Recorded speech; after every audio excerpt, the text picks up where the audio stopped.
Perkenalkan, nama saya Gendrik Everett Jimesa. Saya berasal dari Solo dan bahasa sehari-hari yang kami gunakan di sini adalah bahasa Jawa. Halo semua, perkenalkan nama saya Sarah. Saya berasal dari Padang, Sumatera Barat, dan bahasa sehari-hari yang kami gunakan di sini adalah bahasa Padang. Halo, perkenalkan nama saya Natania Valentin. Saya berasal dari Yogyakarta dan bahasa sehari-hari saya adalah bahasa Jawa. Perkenalkan, nama saya Valdano Giovanni, saya berasal dari Manado. Bahasa sehari-hari saya bahasa Manado. Halo, perkenalkan, saya punya nama Rafael. Saya berasal dari Jogja. Salah di Jogja, tapi saya kecil di Papua.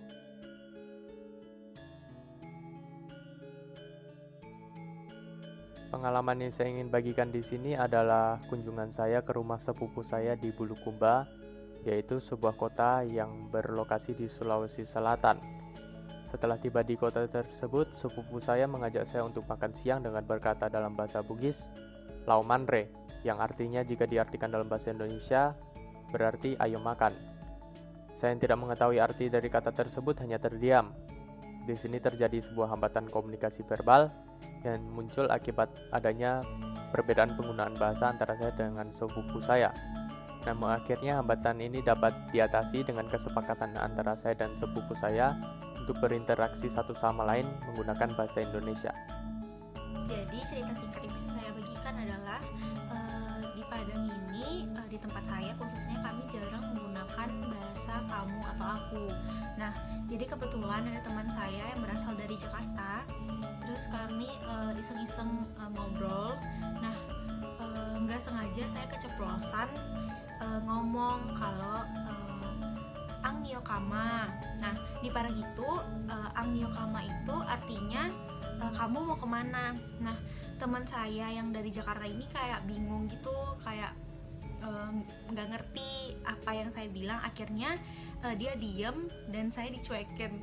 Nah, itu sih pengalaman menarik yang saya alami ketika berbeda bahasa dengan teman saya.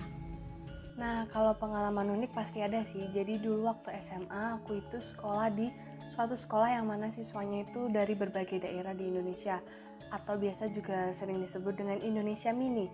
Nah, pernah nih temanku Papua tanya nih, "Aku munyo itu artinya apa sih?" Nah, aku sama teman-temanku yang dari Yogyakarta emang sengaja ngerjain dia nih. Kita bilang, artinya aku cantik, munyo itu artinya cantik. Nah, ternyata dia ngomong nih ke teman-temannya yang lainnya, dan sampailah ke telinga temen yang tahu bahasa Jawa. Nah, terus temennya yang tahu bahasa Jawa ini marah gitu. Nah, temenku yang Papua nih tanya, "Loh, kenapa marah? Padahal dipuji cantik gitu ya." Nah, terus ternyata temenku yang Papua ini tuh dikasih tahu sama temennya yang marah ini, artinya aku koe munyo itu tuh bukan aku cantik tapi kamu monyet gitu. Terus temenku yang Papua marah deh sama aku, sama teman-temanku yang ngasih tahu. Pengalaman menarik yang pernah saya alami yaitu pada saat saya awal-awal ke Jogja. Ya, di situ saat saya bertemu dengan teman saya yang asli orang Jogja. Pada saat kami berbicara terlihat perbedaan. Nada saya yang agak keras membuat teman saya mengira saya berbicara sambil marah-marah.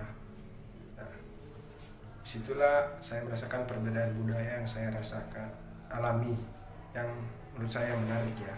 Saya belajar bahasa Papua ketika saya kecil. Saya sudah berada di Papua, di Seruni. Dan hambatan yang saya alami ketika pertama kali berbicara dengan orang Papua, saya tidak mengerti karena bahasanya cepat dan singkat. Namun sering berjalannya waktu, saya mulai memahami bahasa Papua dan saya bisa berinteraksi dengan mereka orang Papua. Dan saat ini saya juga masih sedikit mengerti dan bisa jika berbicara dengan bahasa atau Papua. Dan saat saya ketemu kembali orang Papua di Jogja, saya bisa menjadi menerima dan mengerti maksudnya, dan saya mengatakan kepada bahwa saya di sini